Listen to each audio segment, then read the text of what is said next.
everyone, welcome back to my channel, or welcome if this is the first video of mine that you are seeing. And if you are new, my name is Julia Kelsey. I am 25 years old and I live in Orlando, Florida. And I have a budgeting and money management coaching business that I originally started on Instagram, but have recently moved over to YouTube as well.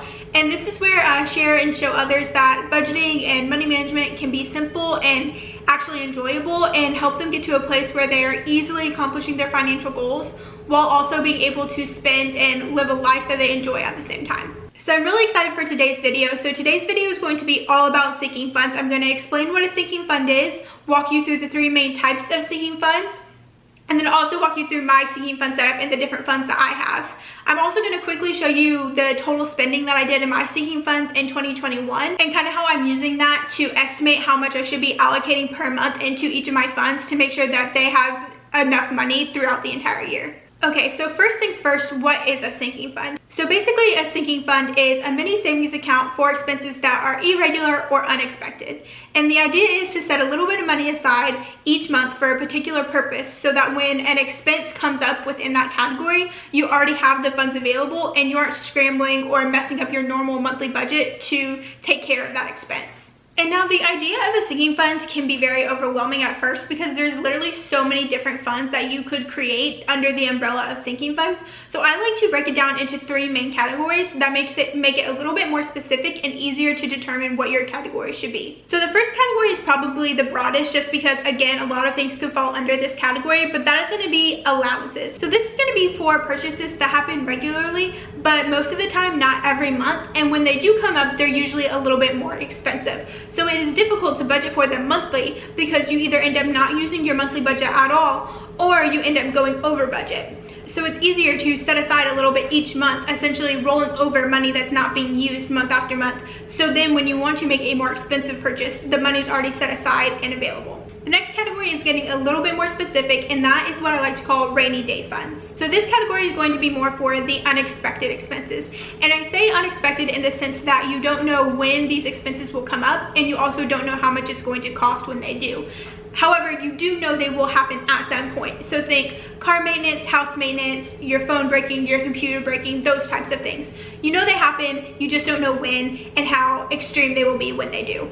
And then the last category, and probably the most specific, is going to be your yearly or semi-yearly renewal subscriptions or anything like that. So these are going to be basically bills, but bills that don't come out month to month and instead come out either yearly or every 6 months. And they don't exactly fit on your monthly budget. However, you still need to have the money available when they do occur, and it's easier to break those larger amounts over the entire year instead of having to come up with the money within 1 month.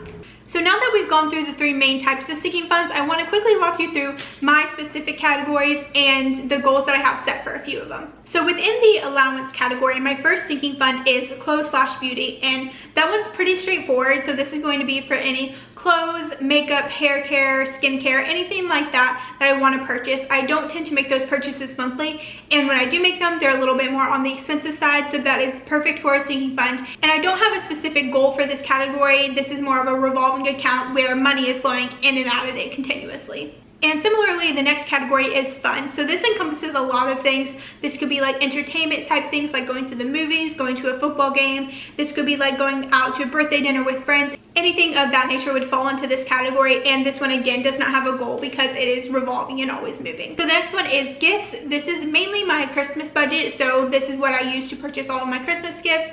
But if I do have like a birthday gift that pops up here and there, I will also use this category for that. So I do have a goal for this one, and that is to have $600 by the end of the year, and that is to use on Christmas presents. So I do like to keep an eye on this one, and if I do end up using it for birthday purchases here or there, I'll make sure to replenish the account so I'm able to reach that goal by the end of the year. The next category is for household items. So this is going to be like decor, candles, blankets, stuff like that. I try not to include like paper towels, toilet paper, laundry detergent in this category. I try to keep those in my grocery budget as much as possible. So this is one of these smaller categories, but I did find myself regularly purchasing items within this category, which is why I decided to make it a sinking fund. But it is one of my smaller ones, and again, it does not have a yearly goal. And then my last category under the allowances type is Nico's sinking fund. So this is going to be for anything I need to purchase for Nico, his food, his prescriptions, his vet bills, his sweaters, anything like that falls under this category. And his category does have a goal because a lot of his larger expenses I am able to predict. I know when his 6-month checkups are going to be and approximately how much those will cost. I know when his big food subscription purchases come out. So I'm easily able to predict a lot of the larger purchases, and therefore I can set a specific goal for this category. So in this case, I want to have $500 by the end of June because that is when his next 6-month checkup will be. And then he will also have a food purchase within those 6 months as well. So if I have $500 by the end of June, I will have more than enough for the food purchase, the vet visit, a couple grooming appointments, and maybe have like $100 buffer for anything else that might come up. So those are my allowance categories. Some other good examples might be a family category for days out as a family, or maybe a date category for date nights. So now let's look at my rainy day funds. So my first one is going to be for car maintenance, and that one's pretty straightforward. This is going to be for any repairs or maintenance that my car needs, and this includes like oil changes and any regular maintenance as well. So I do have a goal of having $500 in this category somewhat soon. However, I don't have an end date for that goal just because I have a couple other things that I want to prioritize first. And I do have a fairly new car, so I don't anticipate having a ton of maintenance and repairs needed. I actually didn't end up spending anything within this maintenance category in 2021. So I'm okay with this one being on pause for the moment, and will work on that $500 goal as soon as I'm able to. So my next category is my medical category, and right now I'm using this mainly for like prescriptions and copays and things like that. So right now this category does not have a specific goal. However, I do envision in a couple of years or so this being like a medical emergency category with like a couple $1,000s for like large emergency medical bills. However, that's just not feasible right now. So right now it's just covering the smaller expenses, and if I did happen to have one of those major emergencies come up, I would just use my larger main emergency fund. And my last rainy day category is what I like to call my tech category. So originally I used this for like if my phone were to break or my computer or something like that. However, recently I used this fund to purchase the camera that I'm recording on right now. However, the purchase of the camera was somewhat of a spontaneous decision, so that category was definitely not funded enough for that expensive of a purchase, and at the end of 2021 that category was quite negative. So what I decided to do is take a little bit from my emergency fund and use it to bring this category back up to zero, and then my goal throughout 2022 is to replenish that amount that I took from my emergency fund. So those are all of my rainy day funds. Another good example could be a house maintenance fund if you are a homeowner. And then this last category, the yearly and semi-yearly renewals, I just have 2 categories under this type. So the first one is Amazon Prime. I do have an Amazon Prime subscription that I pay every year. So that is just $120 every September, and I break that down every month, so it's just $10 a month.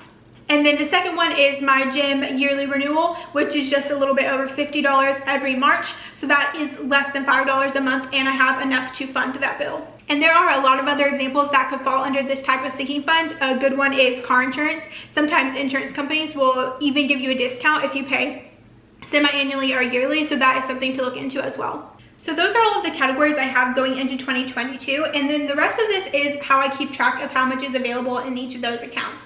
So you can see here my January allocation. So this is how much I'm putting into each of the funds in January from my budget. And then at the end of the month, I will go through and add whatever purchases I made within each category so that I have a running, accurate balance of what is in each fund and how much I have available to spend.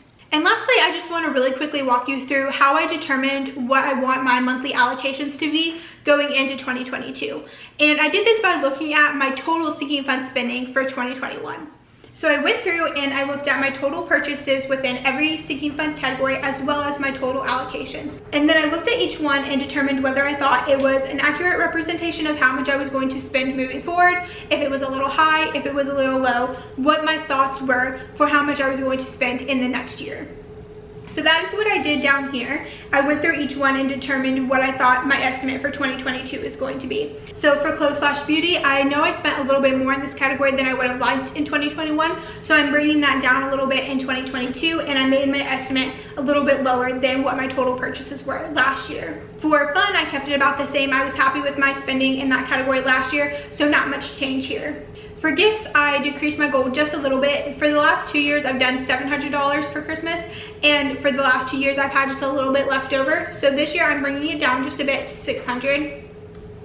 Household, I'm keeping very minimal. I don't foresee a lot of spending in this category, so just $50. And then for Nico, I think his spending will be about $1,000.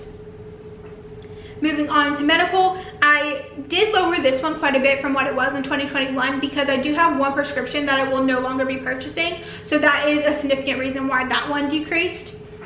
And then we already talked about the tech one. I am replenishing what I took out of my emergency fund. So that's what this category will be for throughout the year. And then the last ones are actually determined for you since they are bills. So Amazon Prime is a flat $120, and then the Crunch renewal is just $52. And then once you have an estimate of what you plan to spend throughout the entire year, you easily can determine your monthly allocations just by dividing by 12. So that's what I did in this second line. I just divided all of those 2022 estimates by 12 to figure out what the monthly allocation is going to be for each category. And then lastly, just because I'm OCD and I like to have round numbers, and also because this is at the bottom of my sheet and I want my allocations to be at the forefront of my mind, so I went through and rounded and finalized each of the categories. So my final allocation plan is 50 for clothes/beauty, 20 for fun, 50 for gifts, 5 for household items, 85 for Nico, 20 for my medical category, 50 for tech, 10 for Amazon Prime, and 5 for my Crunch renewal.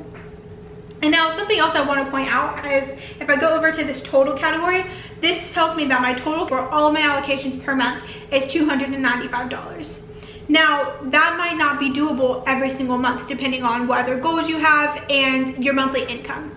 And that's okay. If you get to a place where you're not able to fully fund all of these sinking funds, you just need to determine which ones are essential and which ones have a little bit more wiggle room. So your yearly renewal and your rainy day funds are most likely going to be more of the essential categories unless you already have a good buffer within them. It's most likely going to be your allowances that have more so of the wiggle room. So if I were to take a glance at my allowance funds, my gifts and Nico singing fund, those are going to be more of my essential categories because I want to make sure I have enough for Christmas, and then obviously I need to be able to make purchases for Nico.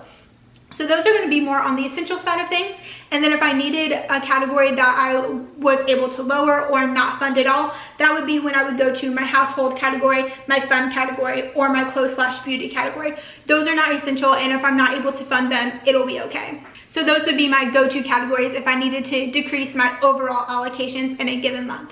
And then also keep in mind, if you have an influx of income in a given month, you have some extra side hustle income, you get a tax refund, something like that, you can always go back and refund some of these categories that you had to let go for a couple months. So just because you can't fund it now doesn't mean you always won't be able to fund it. So those are all of my sinking funds and my sinking fund plan for 2022.